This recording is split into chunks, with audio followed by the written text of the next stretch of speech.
So, Diabolical Pitch, not your normal baseball game. Yes, you're absolutely correct. Diabolical Pitch is not your typical baseball game. So don't expect to stand on the field or on the mound and wear the standard uniform and throw your pitches and your batter's going to come up. That's not what you expect from Diabolical Pitch. And it is a Connect game, and we are talking fun and games here. So it has a lot of unique twists. Something that you can only experience in a video game.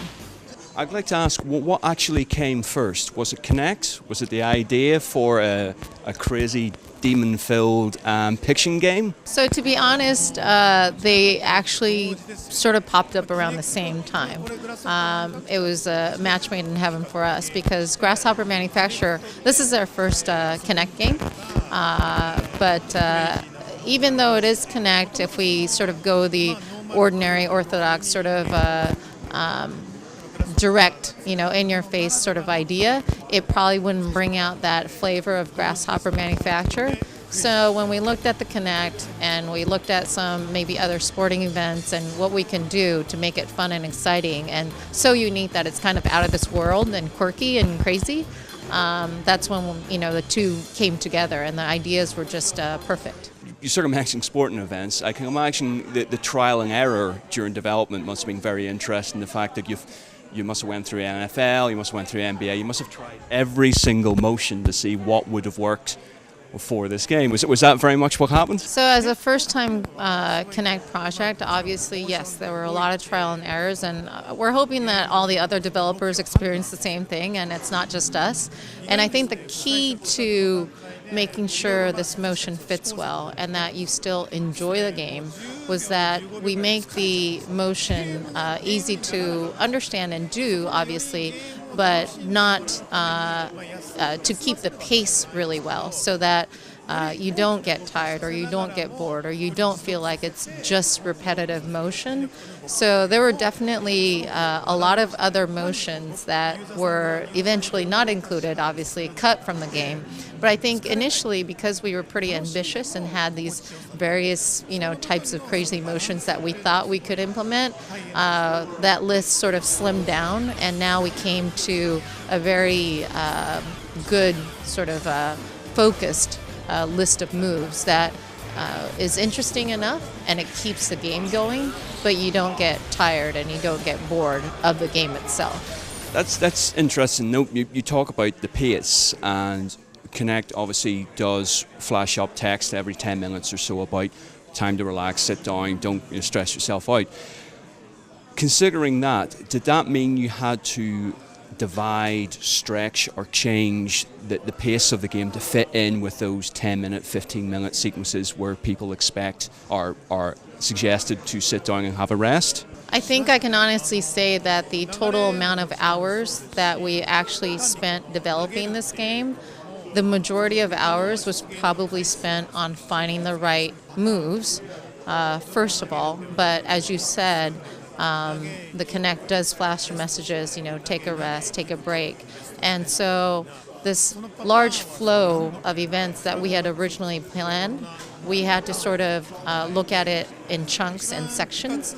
And within that chunk or section or playtime, we wanted to make sure that the variety of motions that is offered to you is still balanced very well. So, for example, we're not just asking you to throw at enemies 5 times in a row. There's a kick, there's a charge, there's special moves. And we wanted to make sure that that rhythm and the tempo and the pace was made well and adhered to the pattern of where the breaks came in.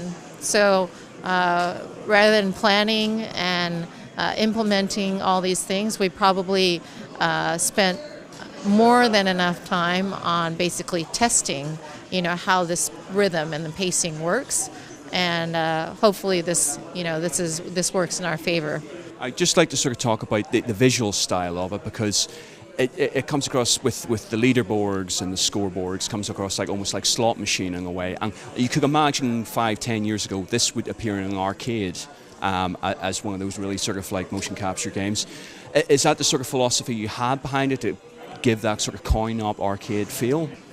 Yes, that's pretty much on target of where kind of the inspiration came from in terms of visual look and tone and style and feel. And, in arcade coin-op games, your experience is not an hour or 2 hours or 10-hour long experience. You drop in a coin and you have, maybe a couple minutes to play a game until it's game over.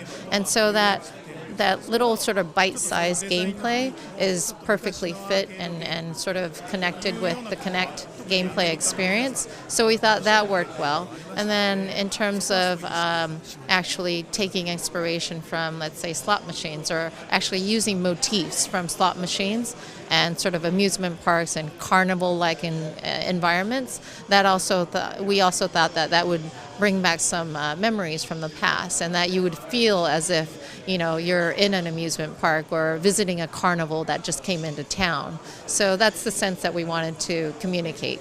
And now you've had experience with Connect, would you be interested in continuing developing forward, perhaps for a sequel if Diabolical Pitch does well? So the studio itself, and in particular the folks who worked on this project, including myself, we all come from the console package, more traditional video game industry side. And so we learned a lot of valuable lessons working with the Connect, and we see that this is, as everyone says, it's kind of the way of the future. So we definitely want to make sure that we have an opportunity to maybe showcase some of the things that we learned from this experience into maybe a next iteration of this or any other game. And just sort of wrapping up, what does the future hold for Grasshopper Manufacture? So one thing that holds true regardless of where you hear our name, Grasshopper Manufacture, in any part of the world, our roots. We're rooted in Japan, and we're confident that our sensibilities are something that may not be exactly mirrored by the Western folks. And I know that there's kind of a divide between the Western half of the game industry and the non-Western half, but at the same time, we're hoping that something special will come out of Grasshopper, and our original and very sort of unique take on things will continue to be instilled in our products. So you guys can definitely look forward to more of those from Grasshopper.